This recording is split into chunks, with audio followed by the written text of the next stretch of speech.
Welcome to the Encore Audio Archives YouTube channel. I'm Taper Dave, and this is my channel. I've uploaded hundreds of talks here that I've recorded at meetings in West LA, and I've also recorded conventions starting in 2013. I've got a bunch of those up. And Walt and Mary Murray, the original owners of Encore Audio Archives, started the company in the 80s, and Walt recorded Joe and Charlie's and a bunch of stuff down in Vista, California. My sobriety date is June 20th of 1994. I hope you find something you like, so please like and subscribe to my channel and comment down below. If you want to hear something that I don't have or that you don't see, I'll see that I get it. Anyways, take care and have a great day if you want to. Sherry, alcoholic. Sober since May 29th, 1988. I'm very, very grateful for that. That means, for those of you who aren't good at math, if I was here next year, I would be in your long-timers group unless you change it to 30. Which I heard sometimes folks do. Anyway, I'm very, very grateful to be here, and I want to thank Larcene, one of my very, very favorite Al-Anon people on the planet, and the committee for inviting me and for allowing me to bring a guest. That means a lot to me. You know, we all have somebody in our life who is the person who stays home and watches the kid and takes care of the cats and does all of that so that we can come and travel and do things, and it's really great when we can bring them with us and allow them to come to the conference. So I really appreciate you doing that. It was very kind of you. And Chris and Beverly, who have been great hosts, and Beverly, who was, Betty, my friend who was the fill-in host yesterday and did a great job. And it's just been great. If you missed any of the meetings yesterday, you really missed it. You know, you got to hit. Danny gave a knockout talk. I mean, it's just been an amazing conference. And then he played. I mean, it was just incredible. And the long-timers meeting and the old-timers meeting and the Al-Anon lunch, I mean, it's just been awesome. So thank you. And if you got to all of those things, then the heat's off, because you've already had a really great conference and you don't have to care about what I have to say. I also, just on a little personal note, a person who saved my life, and you'll hear about that in a minute, but June is celebrating 40 years in AA in a couple of weeks, and it's so great that I was able to come out here and at least wish her a happy, we'll have to hold her to it. She'll have to stay sober for 2 more weeks, but it was really great to get to see her this close to her, to a major anniversary for her. So thank you very much. I grew up in an alcoholic family, which I know isn't unusual, but does explain a few things. My father died when I was very young, and my mother remarried, and the man she married was an alcoholic, and he had these kids who would sort of come one at a time. There was all this chaos. I never was quite sure who was there. I remember when I was very young declaring that if I was not blood related to you, I wasn't claiming you. And nobody cared, but it seemed important to me to take a stand. And I had, from the earliest time that I can remember with that man and those kids and all that mess, just my biggest strategy was just to try to be invisible. Just like my first life skill was just try to fade into the wall, just not be the one that gets noticed. And there was a lot of violence, a lot of people getting hit. My stepbrother and I were the ones most often in line for that, and I just didn't want to, I just wanted to try to avoid that any way I could. And I learned really early on to just avoid that house altogether. I was telling Larcene earlier, I at one point went to Al-Anon, and I said to a friend of mine who's in Al-Anon, I said, went to Al-Anon, and she wasn't shocked, which I thought she would be. She said, well, you grew up in an alcoholic home. I said, yeah, I know, but they didn't affect me. She said, well, what makes you think that? I said, well, I wasn't there. And she said, well, where were you? And I said, well, I was out on the streets. She said, I think that might be an effect of alcoholism. So I sort of missed that, but anyway, so when I was fairly young, I had my first drink, and it was that magic thing. It just kind of went, it just went, and it was like I went from being the scared, try to be invisible, try to fade into the woodwork, to being like, I'm in here, and I'm in your face, and I'm going to get what I want, and I'm going to do what I want, and if you don't like it, too bad. My first year drinking, I slugged a teacher. I broke my arm in a fight with the kid next door. I mean, it was really off to kind of a quick start here. I loved it. It just seemed like it solved everything for me. And when you're very underage, it's kind of hard. Oh. Okay. Please move the microphone. Okay, so is that better? Can you hear me now? Okay, hi, Sherrie, alcoholic. Oh, no, sorry.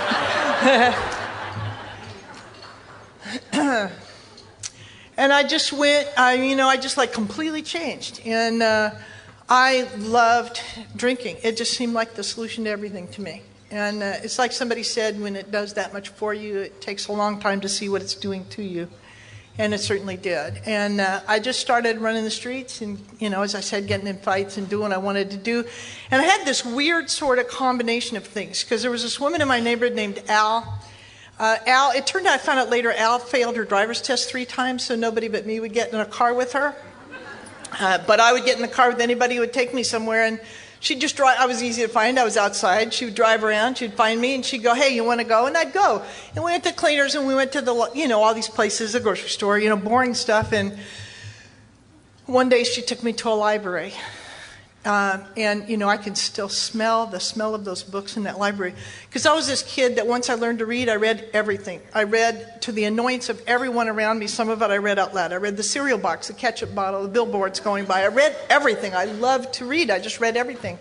And she took me to this library, and I'm like pestering her, going, "What is this place? Where are we? What is this?" And finally she told me you could take out books for free and just read them.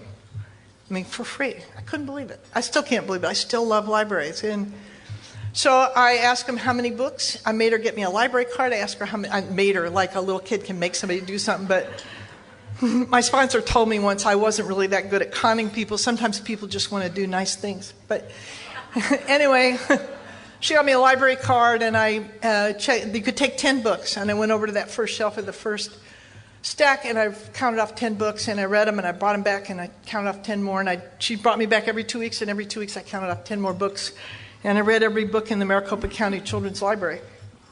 And then I went to the adult library and counted off 10. They wouldn't let me have them, which I thought was really crummy. I thought if you read all the other ones, you ought to get to read those.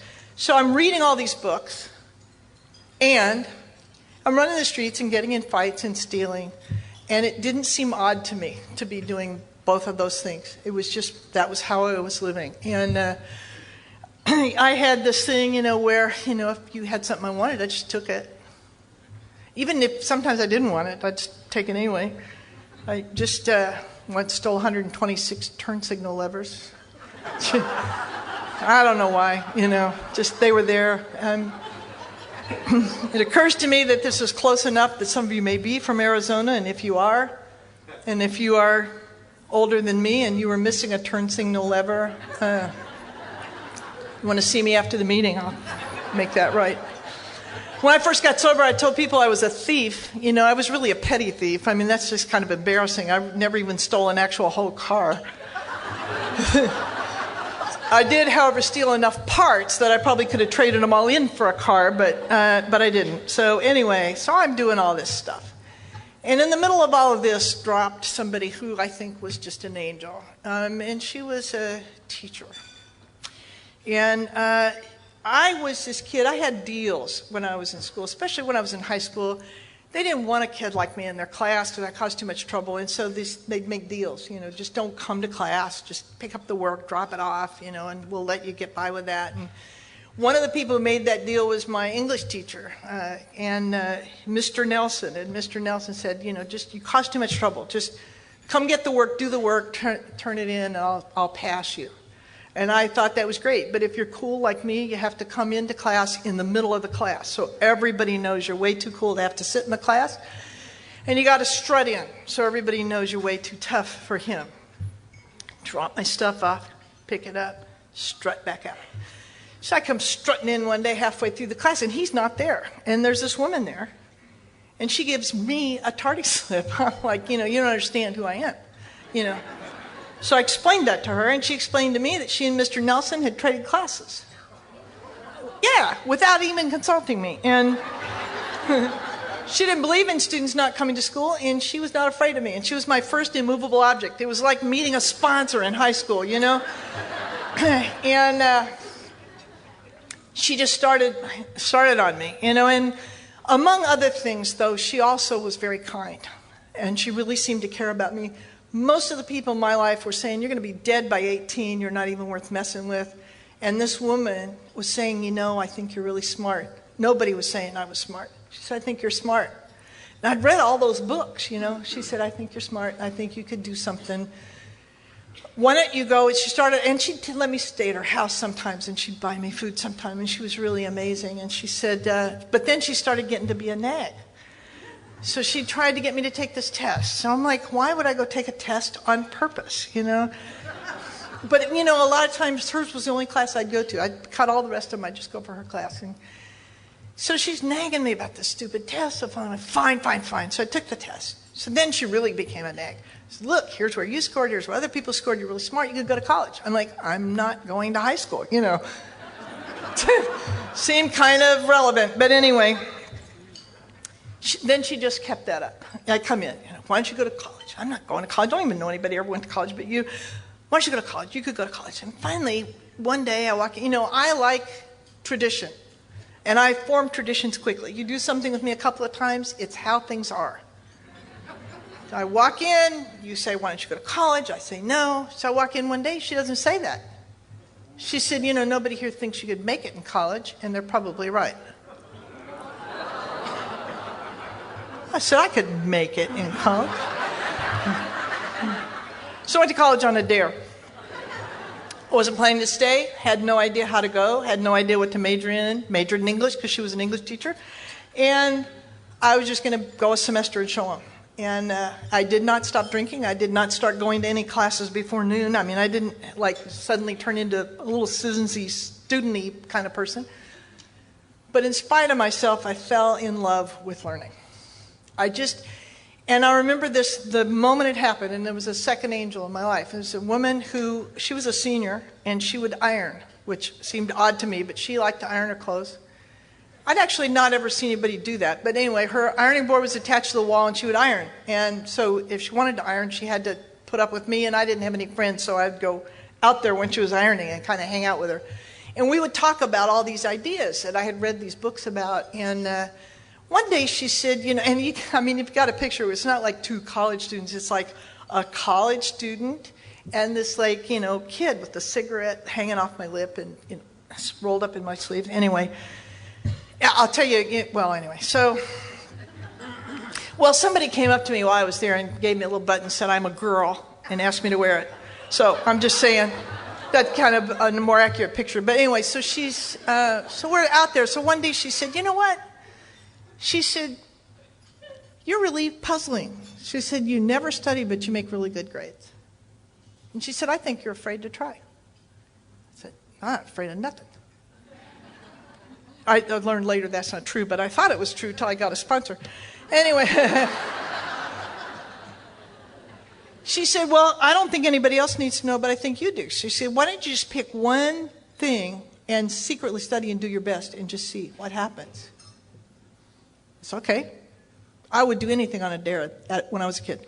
And I did that, and I secretly studied this paper. It was on creativity. I can still see the cover of that paper, because the most extraordinary thing happened to me when I started doing that. I found out that I could take, I had always had these pictures in my head, and I found out I could take these pictures, I could put words around them, I could put them up here like this, and I could make something brand new. I could make a whole new idea. And I thought, if that's what you do in college, I am staying. And I did. And I got in a lot of trouble over my drinking in college, because things would happen to me. I've never been a person who could predict drinking. Once I take a drink, I don't know for sure what's going to happen. We just kind of go off to the races, and it never occurred to me to stop drinking, of course. But I would slip and slide out of things and somehow get away with stuff. And I just always had people who were willing to cover and help me out and work things out. And so one day at a time I did that, and I didn't know how to be in college. I would just change my major every semester to whatever was interesting. You know, I'd take interesting stuff. I did so much of that when I got ready to graduate, my advisor said she would not advise me because she'd never seen a transcript. I took Greek mythology, I just took all this stuff. And but if you're really good at that and you like learning like that and you fall in love with it, eventually they make you graduate, which was really a scary idea to me. And so I went to graduate school. It's a direct result of my alcoholism. I have several degrees, including a doctorate. They call that a terminal degree. It means you're supposed to leave.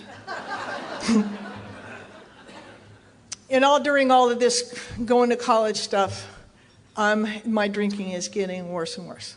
It's creating some big problems.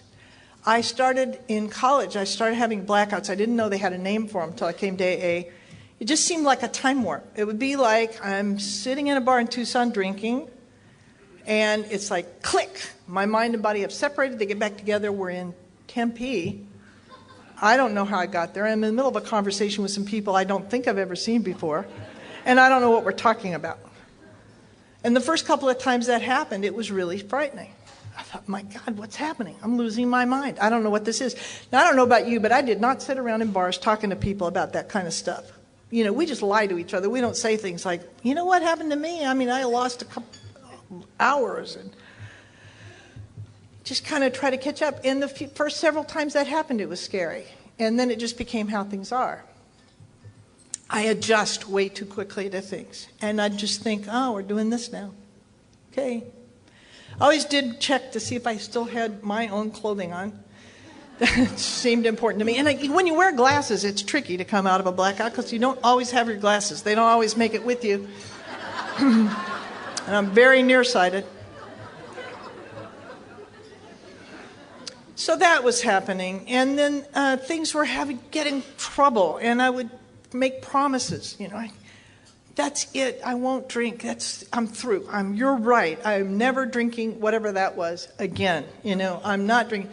And then I started, occasionally I would mistakenly eat something or drink the wrong thing and I would puke. And, you know, just as an aside, I want to tell you, I do not think we should have to puke sober. I just don't. I think we puked enough. We should never have to do that sober. I quit smoking. I should never have to cough. Anyway, the universe does not obey my rules. So anyway, so I would puke. And, you know, I would do weird things, like invite everybody to breakfast, which I, of course, didn't remember because it wasn't actually me inviting them to breakfast. It was my body, while my mind was elsewhere, occupied inviting them to breakfast. And they would come. You know, I would cuss them all out and throw them out. And it's hard to have friends when you do that kind of stuff. And I couldn't go back to certain restaurants because I had puked on their tables. I mean, it was just, life was getting really kind of complex. And so I went to graduate school in Illinois. That seemed like it was far enough away, and they offered me money to go there, so I went there. Now, I had no idea how all this worked. So I had this car. Actually, it was a little convertible car, and the top blew off at some point, so I just left it there. So I'm driving with the little spines across. I just drilled holes in the floorboard so the water could get back out. I'm from Arizona. How often does it rain, right? Well, in Illinois, it rains a lot, I want you to know, and it snows, and it gets cold. And anyway, so I'm there, and I get there, and I find out it's 30 days before they're going to give me any money. I can't live. I went to the student loan office. I mistakenly thought they actually made loans. They don't. They tell you why you should have brought more money with you. I remember finally saying to the lady, you are acting as if I have money somewhere that I left just to annoy you. I have everything I can get my hands on I have with me right now, and it's not enough. And I finally got that loan. And it was the same way I used to feel when people would talk to me about my potential. You're not living up to your potential. I think, what do they think I have that I can't seem to put my hands on? You know, I don't know. Something that I left behind just to make them mad. I don't know. But anyway, so I'm doing this graduate school thing, and and then in the last part of my graduate school, which is how I got to Texas, I went there to do my doctoral work, and at the end of that degree, things started getting really bad, and I started having these real unpredictable things that would happen. And the worst one of all, from my point of view, is that I would drink, and sometimes I wouldn't get drunk. I would just I would be physically drunk, but I was still present. I was still there. That thing I was talking about where it kind of goes, wow, that didn't happen. And it was awful. And it just seemed like inside, it was just cold and dark and awful, and I just wanted out. And I had tried to kill myself when I was a kid. Obviously, I wasn't successful at that. I just wanted out. I wanted off. I wanted out of here. I just wanted to be gone. And during that long period of my drinking, it was better, and now suddenly it was getting worse again. And I thought, I just need to get out of here. And I had, at that time, there was another person in graduate school, another student who thought that she knew what was wrong with me. She said, you know, God hates you because of your sexuality. And I said, okay. So I got married. Tell me you've thought longer than that about getting married, some of you. I know. So I married this guy, and I'd known him a few weeks. We were both in graduate school. I don't know why he married me anyway. So we got married, and I never really thought past getting married. You know, I never thought about like being married. I was never one for long-range planning. And so now there he is, and he was also the first person who was concerned about my drinking. And he would say stupid things like, why do you drink before you go to the party? Well, you can't put your life in their hands like that. You don't know how much they're going to have, how fast they're going to serve it. I mean, you cannot just throw yourself on their mercy. You know, you got to do a few things for yourself. So I never said that to him. I just explained things to him by saying things like, shut up. And then as a result of being an alcoholic, one day at a time, being married to this guy, I ended up pregnant. It was never in my plan. Never in my plan to be pregnant. Never. I couldn't believe it. I thought, this cannot be happening to me, you know. And then I thought, well, because I'd studied psychology, so I thought it was probably one of those false pregnancies. Like, it's a hysterical pregnancy. I don't know why. I'd never thought about being pregnant. I don't know why I'd think I'm hysterically pregnant, but I thought that must be it, you know. That's why psychologists are dangerous, because we believe all that stuff. Anyway, so, but it wasn't. It was an actual real human. And I thought, you know, God's getting me. This is God punishing me. I believed in God. I thought God hated me. And I thought, this is God getting me. And what's going to happen is there's going to be something wrong with that baby. And it's going to be my fault. I quit drinking. I quit smoking. I went on this women, infants, and children's nutrition thing. I mean, I did everything except eat liver, which I just couldn't do. But I did everything else. And I was crazy. And that's what I found out. You know, my ex-husband he was the only person who ever correctly diagnosed my problem. People my whole life had been saying things like, you know, the problem with you is you drink too much. And if you'd stop drinking, you'd be okay. And the problem with that is I never felt like I drank too much. Maybe you did. I never once said, wow, you know, that was too much. I drank too much. I should have stopped drinking earlier. You know, I never said that. And when I quit drinking, I'm not okay. I had experience with quitting drinking. When I quit drinking, I am nuts. When I quit drinking, I'm fine for a few minutes. And then I start getting a little antsy. And pretty soon I'm very antsy. Never feels like it's me, it's always you. The lights are too bright in here. That guy needs to not be sitting so close to that girl. That guy in the tank top, shave your back for crying out loud. You know, I'm just like, no! And then I take a drink. And he goes, and I think, that's not a drinking problem. Well, so he's the first one that got it right. He said, because I'm not drinking, I'm not drinking because I'm not going to have something wrong with this baby. And he said, you have a non-drinking problem. He said, you are a lunatic when you're not drinking. Only one who got it right. When that baby was born, he brought me a bottle of hospital. He said, please drink this. So it was a gift, so I drank it. Anyway, I don't know how the nurses felt about that, but I got way more mellow. But anyway, I also was really terrified. I had been a violent person. I'd been from a violent family. I was afraid I was going to hurt that baby, but I was also afraid that I wouldn't care about him. I was drinking one time, and my dog got in the yard next door, and I loved that dog, but I was drinking, and the dog went over there, and he got killed, and I never went to see about him because I was busy. And I thought, that's how I'll be with this baby. I'll forget to take care of him. And I won't care about him. You know, I didn't care about anything. I was just dark and cold inside. I drank way past when I shouldn't have quit. And when that baby was born, one of the biggest surprises, it was like a laser beam of light coming through the darkness from his heart to mine. and I loved somebody for fun and for free for the first time in my life. And I did not want him to have somebody like me for a mother. And when I was little, I was so afraid that I would hurt him, that if he would do something and I would get upset. And I have to tell you, he was 6 when I got sober, and I did hurt him. When he was, I would raise my voice, he would run and get in the bathtub and cover his head. I never, ever wanted that for that little boy. I loved him more than my breath.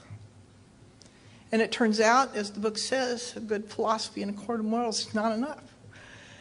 And I just tried everything I could, and I would just, if I would get upset, I would just hand him to whoever's sitting by me, and I'd say, please take my baby.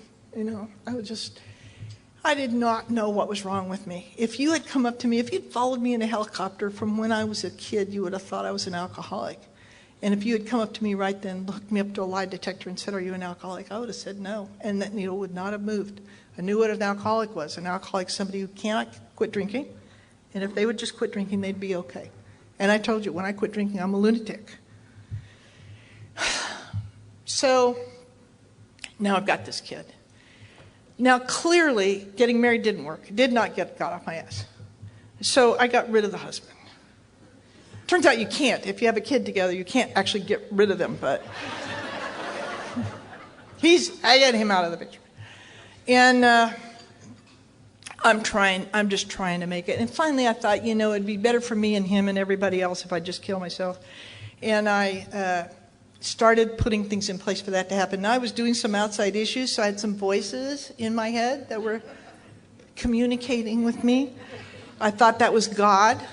If you're new, I'll just save you a little trouble. God is not speaking to you from the heater vent. And I'll tell you how to recognize God's voice. It'll sound a lot like your sponsor's voice. And, you know, Clancy says my sponsor's not God, but it is God's official representative on earth where I'm concerned. And I have found that it's a much better idea for me to go with their ideas than my ideas. But I wasn't in AA, so I didn't know all of that. So I'm thinking this is God, and me and God have a deal. If I try everything that is suggested to me and prove it doesn't work, God will let me die. And this whole series of events happened, and I can't tell you the order in which they happened because I just don't know. I got a job at a university because they had insurance, and I would take care of my son when I died. I got this woman to leave her husband and move in with me so that she would take care of him. I put it in my will so she'd feel guilty if she didn't do it. I have to tell you, it was over 10 years before she'd accept my amends. But anyway,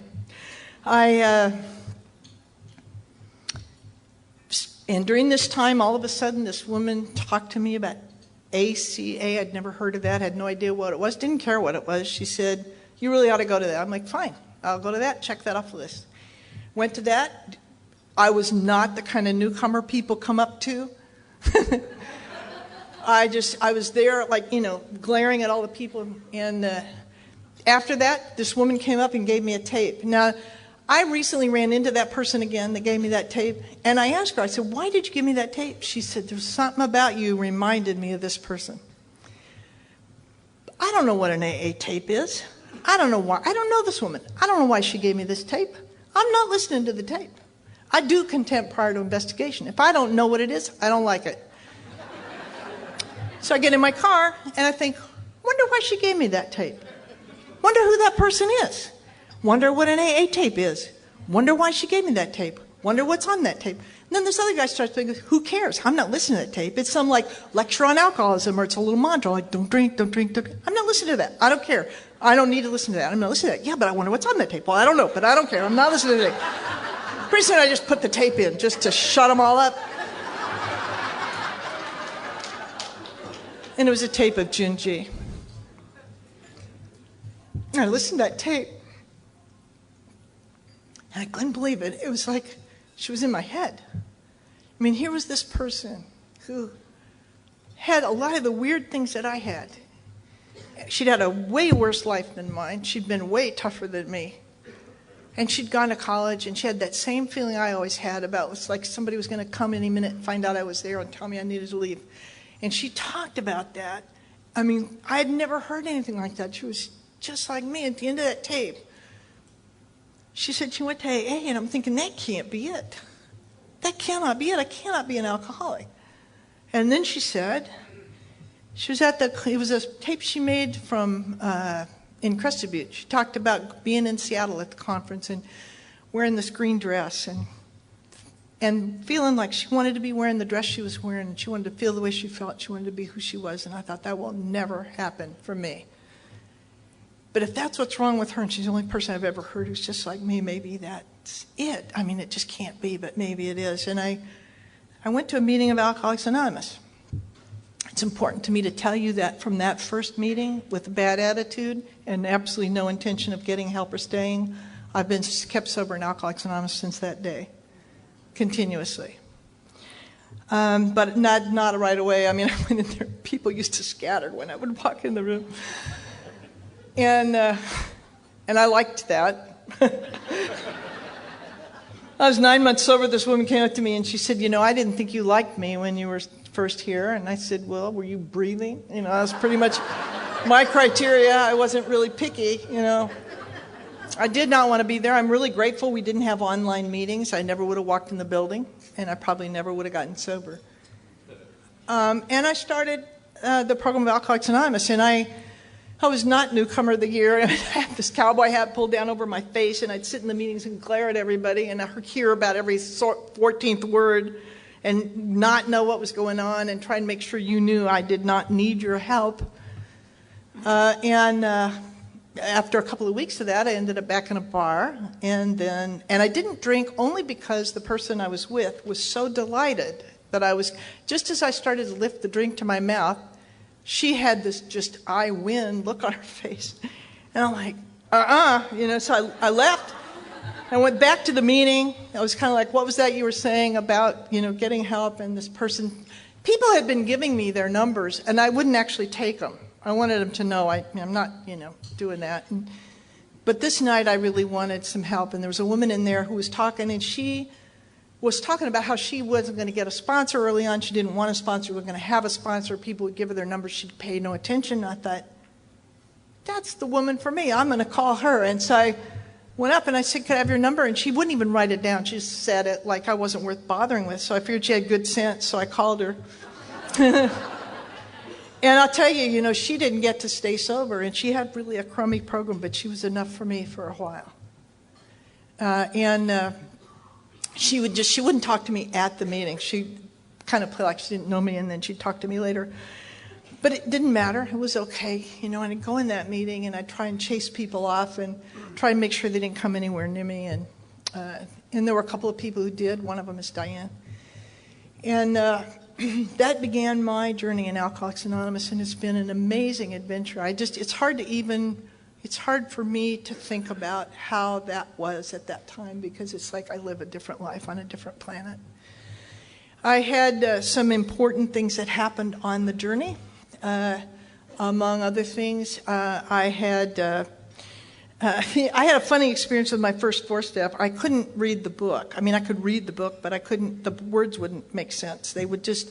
I could say them, but then at the end, I wasn't really sure I was still on the same sentence, and I had no idea what it meant, which was terrifying. I mean, I told you I had that thing about reading and thinking, and all of a sudden I couldn't do that. So now I can't drink, and I can't do that reading thing, and I can't be sober, and I'm just nuts. And I remember I'd call her up and I'd say, I can't sleep. I need sleeping pills. She'd say, oh, nobody ever died of lack of sleep. And I'd think, I'm going to, and then I'm going to show you. And it made me feel better, you know.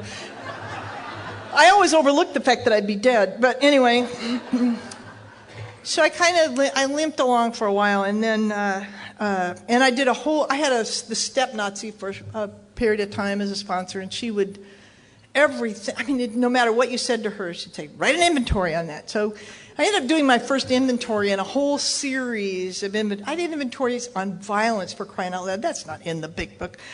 Every time I opened my mouth, I seemed to be doing another inventory. And little by little, it's like she started scraping away pieces of me that were in the way. To obtain additional copies, receive a free catalog of AA and Al-Anon talks, or to find out about our tape and CD of the Month Club, call Encore Audio Archives at 1-800-878-1308, or visit our website at www.12steptapes.com. When I was 3.5 years sober, this scary thing happened to me in AA, because by now I'm thinking this is working. I haven't had a drink. I would wake up in the morning and go, wow, I have not had a drink. It was amazing to me. I'd never been able to do that. And so I'm thinking, this is really working, you know, and all of a sudden it seemed like it wasn't anymore. It felt like AA was like everything else. It just works for a while and then it runs out. It worked longer than most things, but it was not working. And it was like I was going back to sleep inside. I was getting cold and dead and dark inside again. And it really scared me and I didn't know what to do. And I did what we all do. I did more of what I was already doing, going to more meetings, doing more stuff. Thinking more about what is it, what's wrong, I got to figure this out. You know, figuring it out is really, oh, there's a good plan, think about yourself. Anyway.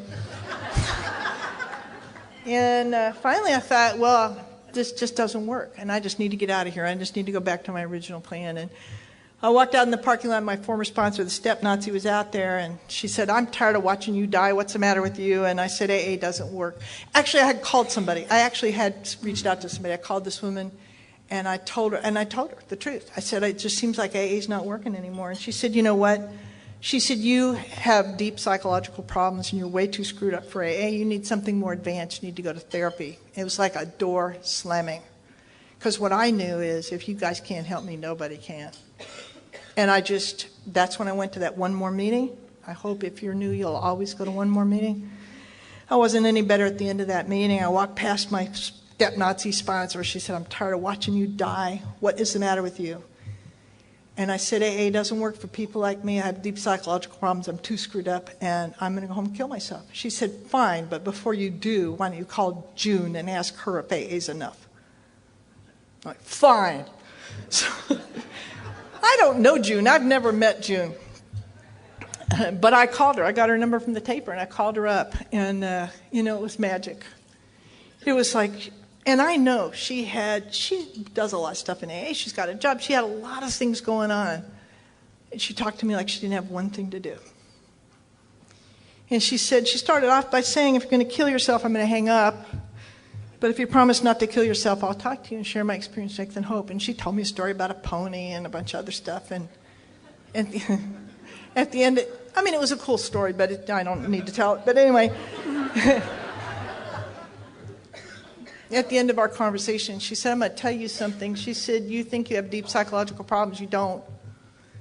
She said, you just have one problem. You're selfish and self-centered, and you seem to have a really bad case of it. Yeah, I don't think they have that in the suicide prevention manual, June. And then she did what we do in AA. She told me what to do about that. She said, go to the nursing home, visit somebody whether you know them or not. Go to the hospital, visit somebody whether you know them or not. Go to the meeting. Instead of listening for what you can get, listen for what you can give.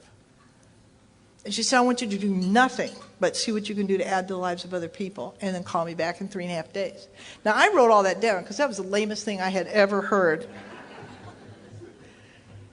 And I started doing those things. Now, I have to tell you, it took me a while to even think of anything. So I was maybe a little bit into self-centeredness. And I remember that Sunday I went to a meeting, and at that meeting, I would go early, because if you go early and you're already sitting at the table, and then the old-timers come in, they don't make you leave, and then you can hang out and listen to them. And so that's what I would do every Sunday. And so sure enough, this Sunday, here they all come, and this one lady had been sober forever, and they were talking, and one of them said, where's Grapevine Mary? And this other one said, oh, she's at her nursing home. I nearly knocked the table over trying to figure out where? I need somebody in a nursing home. So they tell me where it was. And then I go, how does a nursing home work? I have no idea how to go, can you just walk in the door? How do you do that? And Mo, again, magic. She goes, I'll take you.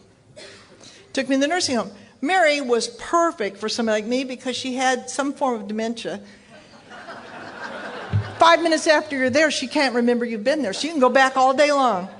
Every time you need to, you just go back over, and she go, oh, you never come see me. And if I have to do that and I sponsor you, you have to do that. So we had a whole wad of people going over to see Mary, and it was just very cool. And we ended up giving her chip, and we just did all kinds of stuff with her. And I did all that stuff that June told me to do, and after 3.5 days, I was better than I'd ever been in my life. And it turns out selfishness and self-centeredness doesn't feel the way I thought it did. I thought the way it felt was people sitting around going, aren't I great? I'm so cool. I'm so great. Not me. I'd wake up in the morning and go, you dumb shit. You shouldn't, oh, sorry. You shouldn't even be allowed to suck air. What's the matter with you? You're a slime. God, I can't believe you just did that. You know, I mean, just like that all day long. And June explained to me, she said, self-centeredness doesn't mean you think well of yourself. It doesn't even mean you think of yourself often. It means that's all you think about. And even if you're thinking crummy stuff, you're still thinking about you. And after 3.5 days, I was better than I'd ever been. And I called June and asked her to be my sponsor, and she agreed to do that. And I spent about 3 years being afraid that if I tell her this, she's going to tell me to take a hike. And she never did. It was like having somebody who just can nudge you back to the center of the road. I mean, it was extraordinary. I would call her up. And there were some things that I found incredibly embarrassing that I had to tell her. And she never once said, that's stupid. And just as a dumb example, this was not, I'm not going to tell you the worst stuff, but I'll just tell you this. I had been sober a while, and I had people I sponsored, and they were all in my backyard. And one of them was a shoe salesman, and she looks at me one day, and she goes, you wear the wrong size shoes. I'm mortified. I have a PhD. I'm not going to tell June I don't know how to pick out shoes. Now, the fact is, I don't know how to pick out shoes. I would just go in the shoe store and get some.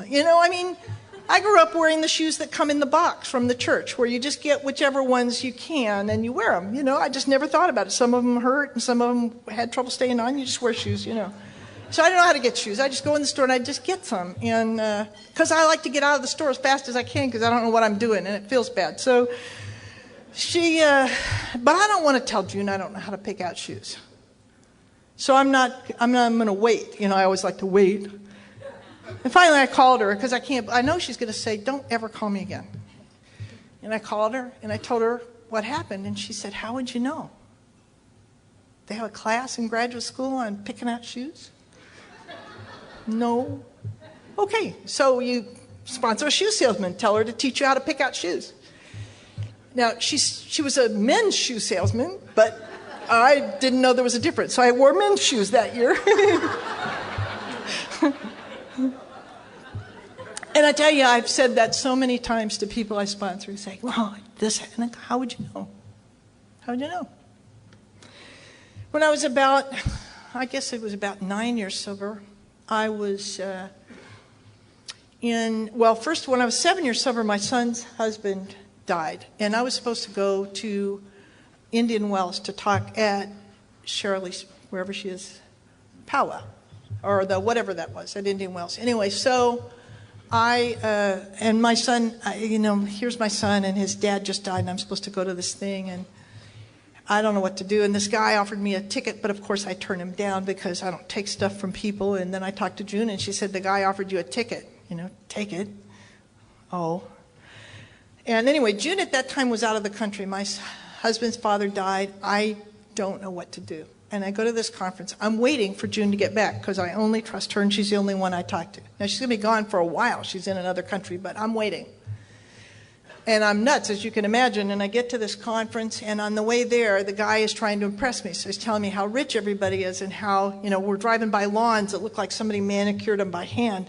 And this long driveway up to this hotel, and you get to the hotel, and they have you flick an ash, and they come and clean it. And there's a rug in the elevator that has the day of the week. And I'm thinking, this is not good. And we're in the elevator, and a guy gets on with a badge that says security. So I got off, and then I realized you invited me there. You're not looking for me. And I'm just like, whoa, all over the place. And I think, I got to go. I cannot be here. I got to go. And but I had agreed to meet Sharon there. So she called me, and she said, oh, hi, can't wait. I was supposed to speak Friday night. She said, I can't wait to see you. Come on down. And I'm like, I'm not staying. I'm leaving.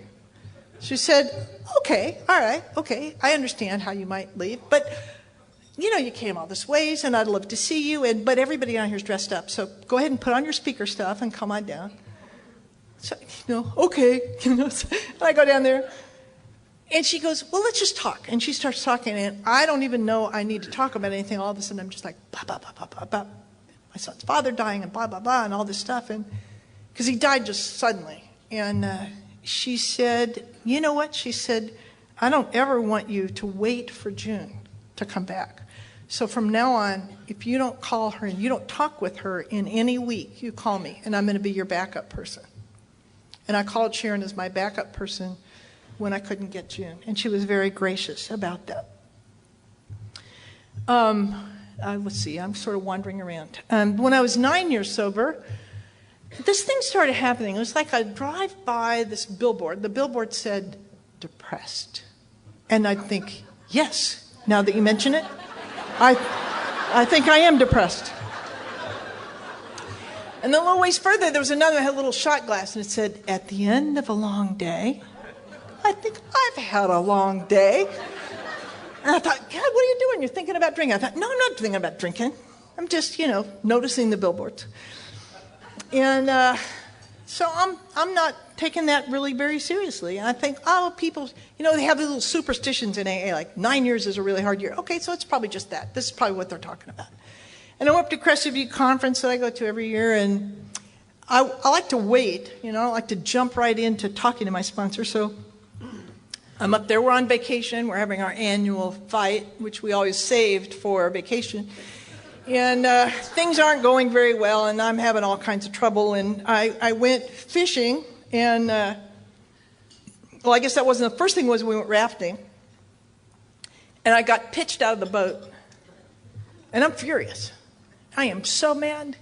I get back in that boat, and I plant my foot, and I go, I am, by God, not doing that again. 30 seconds later, I'm flying through the air again. And now I'm seeing red. I mean, I'm so mad, they won't even let me back in the boat. They just got a little oar and dragged me over to a rock. And the guide said, you sit on that rock till you calm down enough to get back in this boat. And now I'm humiliated and mad.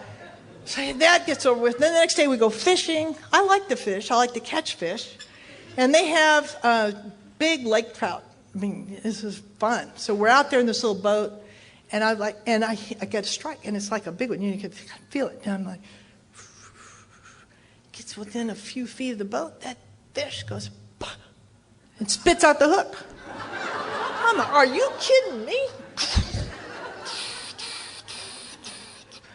Gets about that far from the boat, spits it out again. I'm like, no! 4 times he did that. 4 times. 4th time, I grabbed an oar, I stood up, and I said, I'm going to find that effing fish and club it to death. And then I noticed the other people in the boat are going, and I'm like, So I tried to play like I was kidding. Yeah, it did not work. Nobody's buying that. Nobody's talking to me now. Nobody's talking to me. Now I call my sponsor. And I told her what was happening. And it was a phone booth. For those of you who are young, we used to have our phones actually on a wall in a little thing, a little room you'd go into. It's a very archaic idea, but we had one of those in Crested View. I'm in there, and I called Jen, and I told her what had been going on. I told her about those billboards, and I told her about the fishing, and I told her about the raft, and I told her all what was going wrong and how nobody was treating me right. And she said, you know what? When I was where you are, I was closer to drinking than I've been in, I think it was 26 years at the time. And I slid down that wall. I couldn't believe it. I cannot go back to where I was. I cannot. I will do anything not to go back to where I was. And I said, what do I do? And she said, you know, you're going to have to make a decision. You can be sober and drunk. Sober and vulnerable, or tough and drunk. I'm like, what's another choice? You know, what else could we do? And she's like, that's it. And she told me, she said, you know, there are more people who know that I care about them today than I've ever known before, and I've been hurt less than I've ever been hurt. And that just didn't sound right. You know, my deal is I read your mind and I get you before you get me. That's kind of my way of being in the world. She said, go be with your people. You're at a conference. Go be with your people and cry. I'm like, no. Why? Give me a break, you know. So I said, fine. I know I can't go back to where I was. That's what I got to do. That's what I got to do. Fine, I'll shut it down. So I go to this meeting. I go to the meeting. I don't cry. Cool. Okay. Go to the meeting that night. Speaker meeting. Sharon is the speaker, and I'm up here like these guys are. And I don't know about you, but I lose track of the fact that we never have a speaker whose story ends with, and I'm still drinking. You know, I mean. But I get caught up in Sharon's story, and I think, God, I hope she makes it. And just about that time, tears come up in my eyes, and I'm thinking, no, no, no, not now. I mean, these are 600 people in the room, and my toughest friend sitting right there. This is a bad idea. And thankfully, I've read the big book a lot, and I could hear, rebellion dogs are every step. And I thought, fine. So I said that. Now, you know, it felt to me like I was crying. Probably 3 tears came down my face, but it was enough for me to think, you know, maybe I should never go to that conference again. And nobody noticed, nobody cared. My tough friend didn't notice, didn't care. You know, it was fine. And I began to pay attention to that. I began to little by little put some of that down. And I tell you, you know, the funny thing is there's a couple of things that are interesting to me. One is that I would like to be who I am today. I would like to have the job I have. I would like to live in the house I live in. I would like to feel the way I feel. I never thought that would happen. That's what June said happened to her. I never thought it would happen to me. And it has happened. And there are more people in my life who know I care about them than have ever known before. And I've been hurt less than I've ever been hurt since that day. I mean, who knew? It turns out that's true, even for me. And I have people, you know, I mean, I have students who know that I care about them. I have all sorts of people in my life that know I care about them. And they don't hurt me with it.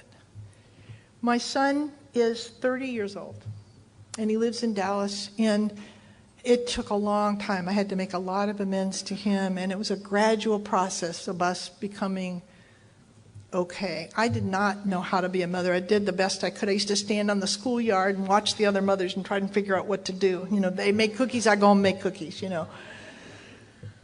And finally, one day I realized that I can't be them. I'm not them.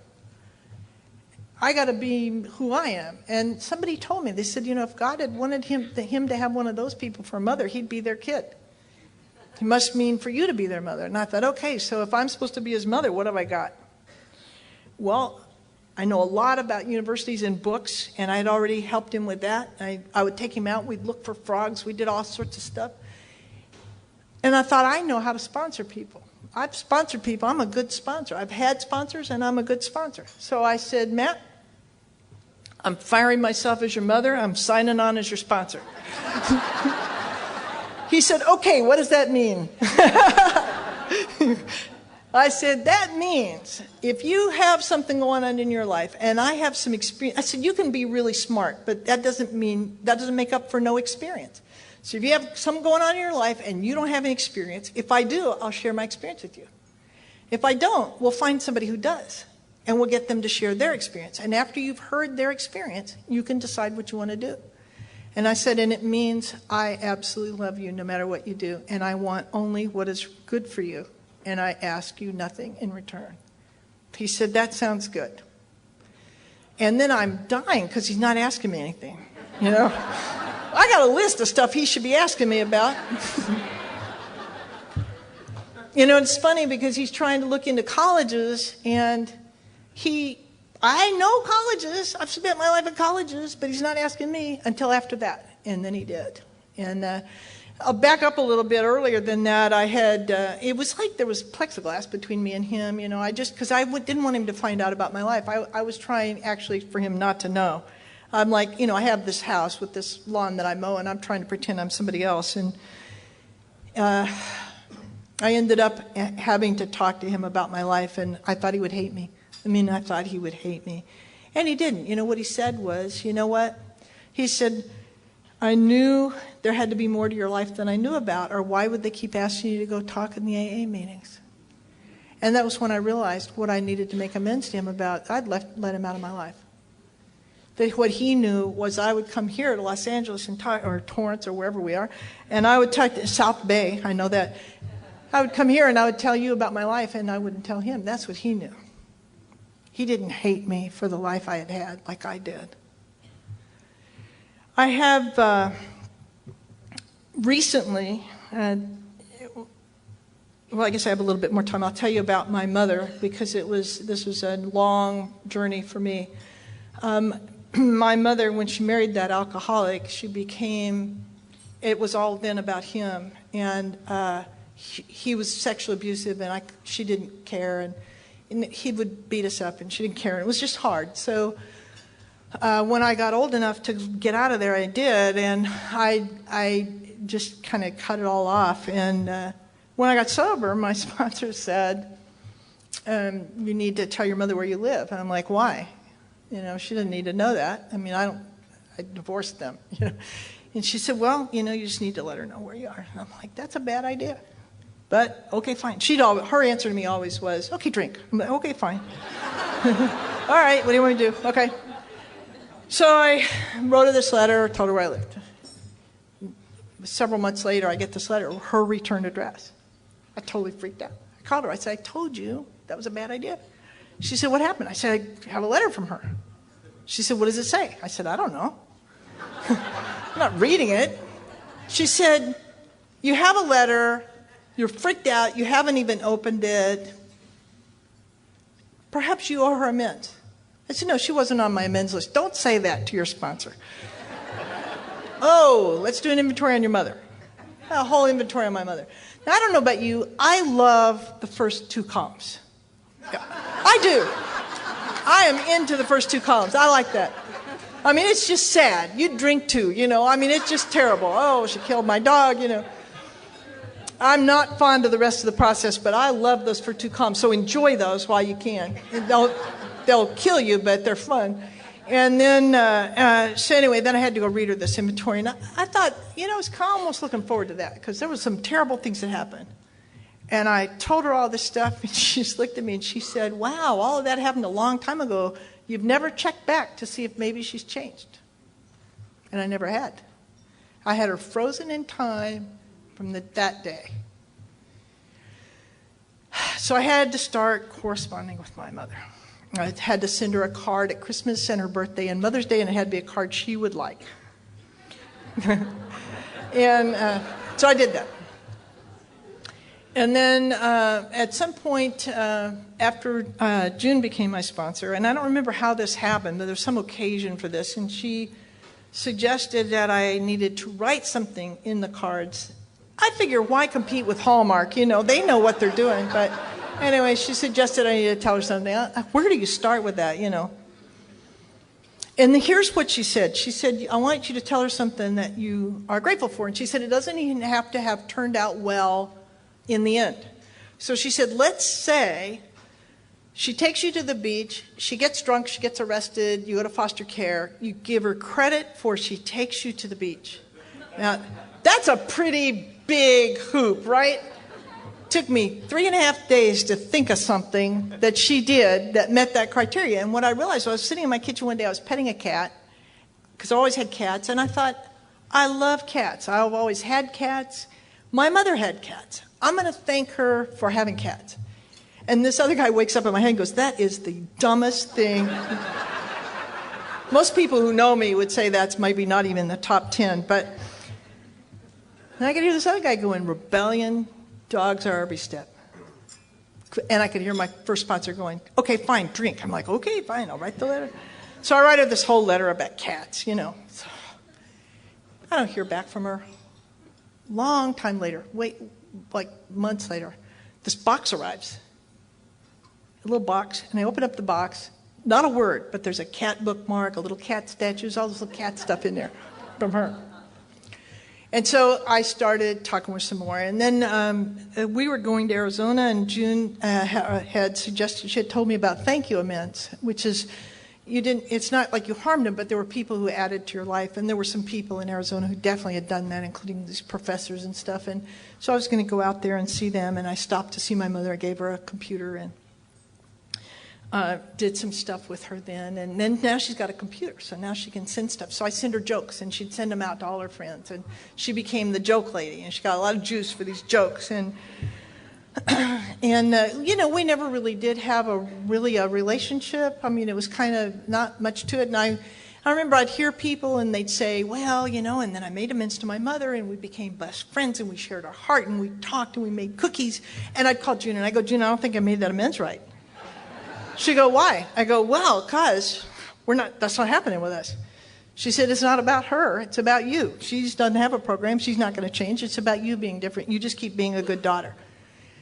And then later when Sharon became my sponsor, she's just like, you just be a good daughter. You just show up and be a good daughter. So I had to go out at one point and find out from people what good daughters do. And I'd ask people, what's a good daughter do? And they'd tell me little stuff to do, and I would do that stuff. And then I got a phone call one day that said she was sick. She was in hospital. And so I thought, well, maybe I ought to go out there. And I thought, well, maybe not. Yeah. Finally, I thought, well, I think a good daughter would go. Because I would call her and I'd say, I'm coming. And she'd go, I don't want you here. And I'd think, well, okay, maybe I should go. Finally, I thought, well, I'm just going to go. So I went out there. And it was really hard. It was very hard. I had not been back to the place where I grew up. She wasn't living in that house, but in that area. I had not, there was just a lot of stuff there. I thought I had to spend all my time there with her at the hospital. I, of course, didn't ask June first how to go to a hospital. I just went.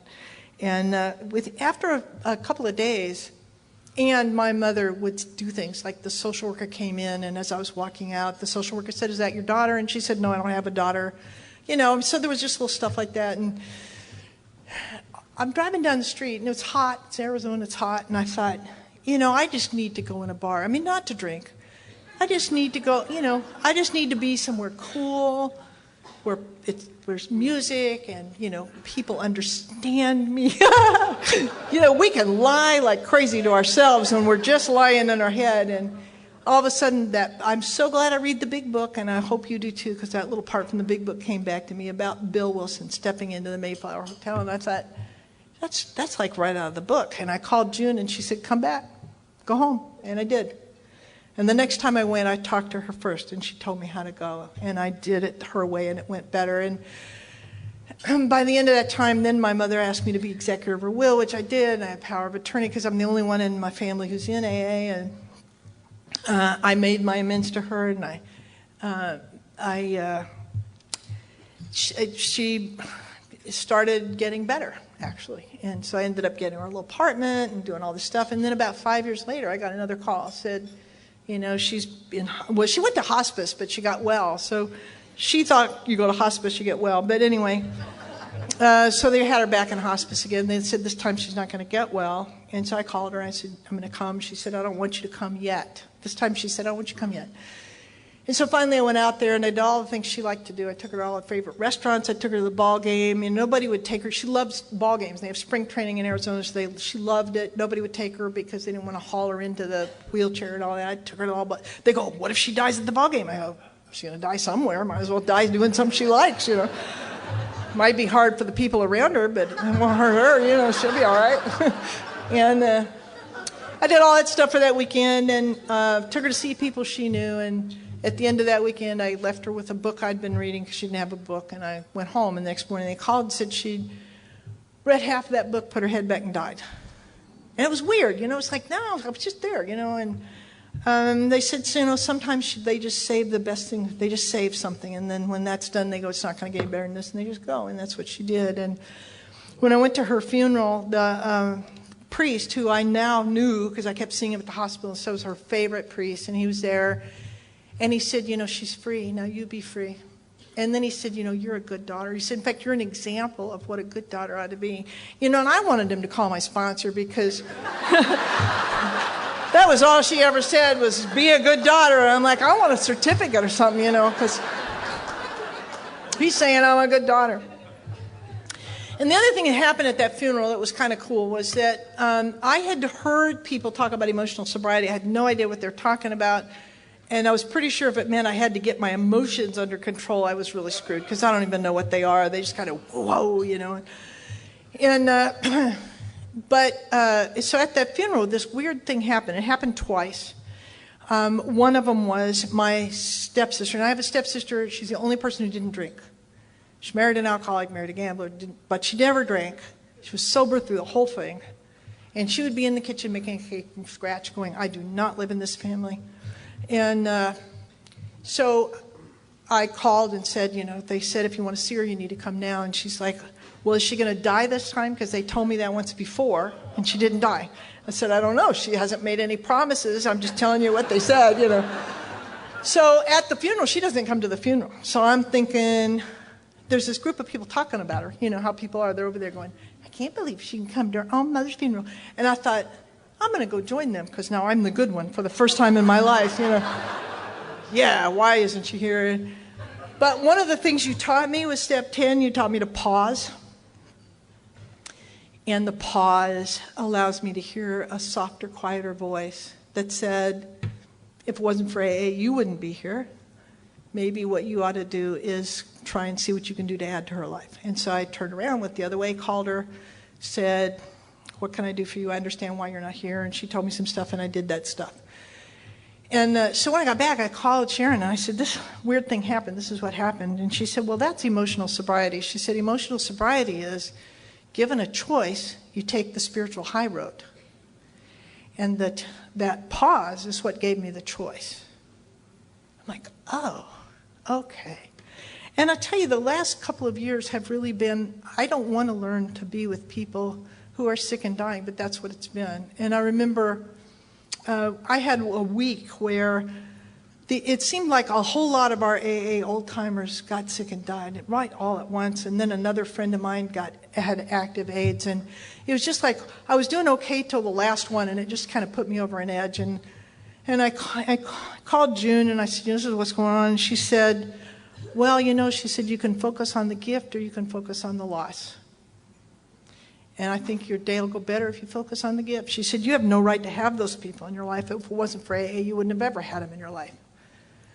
And then she said, spend all your time with them that you can. And I did that. And one of them was a guy named Buddy. And Buddy he was just this guy that I had been really close to. Started off because I was making amends to my stepfather that I tried to kill by being nice to men in the meeting. And Buddy just was this nice guy, and he was sick. And my normal thing would be, you're sick, I'm out of here. But I spent all the time I could with him. And he did die. And it was sad, but it wasn't nearly as sad as wondering what I missed by not being with him. And then I watched Sharon go through Casey's death, and do that in such an extraordinary way, both of them.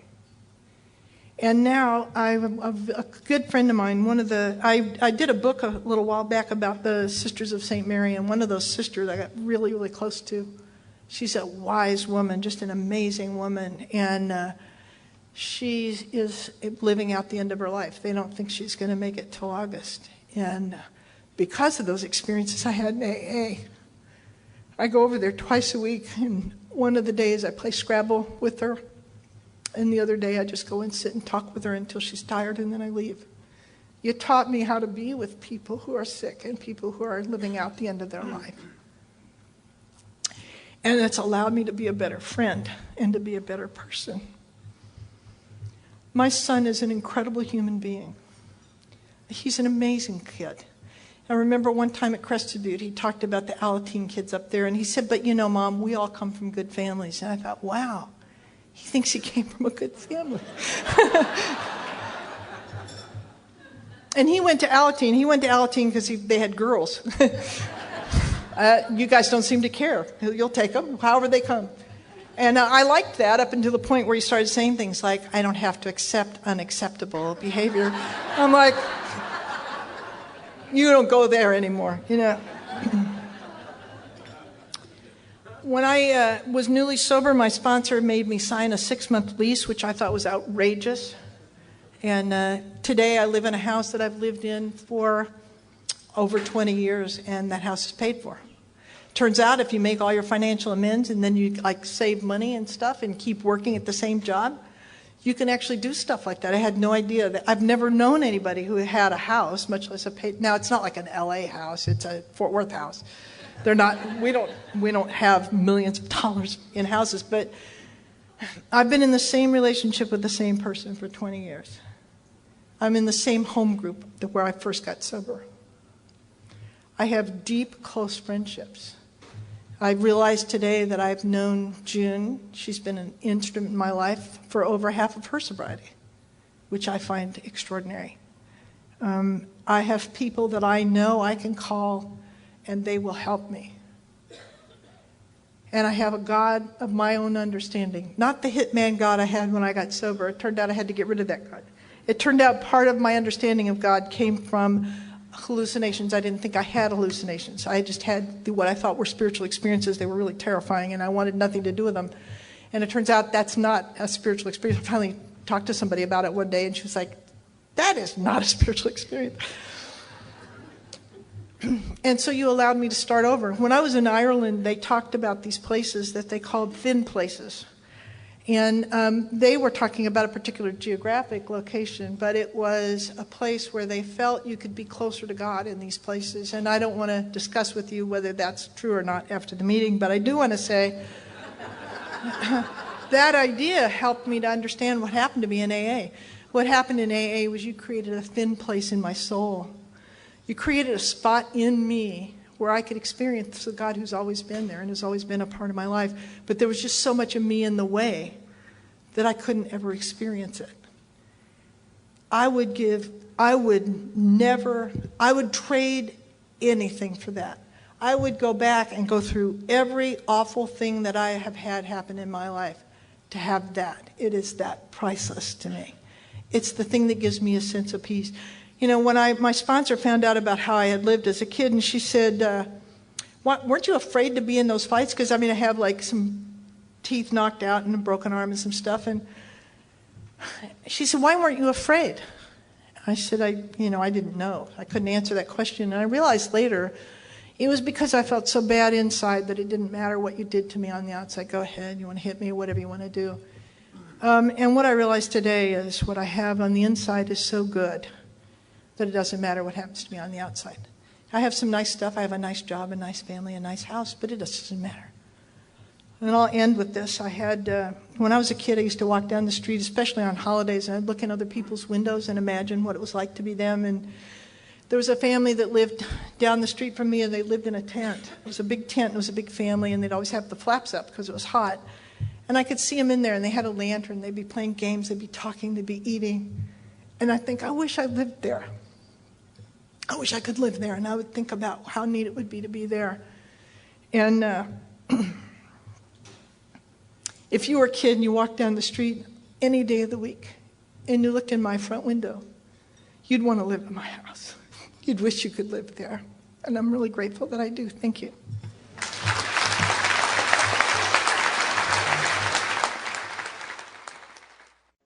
Sorry to interrupt your viewing. Taper Dave here. Just wanted to take a second to ask you to like and subscribe to my channel. Let me know if you like what you're listening. I've got some very good talks here, and this one's a great one. Just curious, do you think this is better than Zoom? Tell me what you think. Okay, this is how I prepare my drone for launching. I like to do it inside the cab of my truck so I'm not standing outside in the weather. To install the joysticks for control, up and down, right and left, powered on. I have an Android phone that I use to connect it to the drone with. And it's actually controlled through the iPhone, through an app. Oops, wrong way. It's actually controlled through the iPhone, or through this Android phone, through the app. It's actually controlled through the Android phone, through an app, and you connect it through this short connection right here.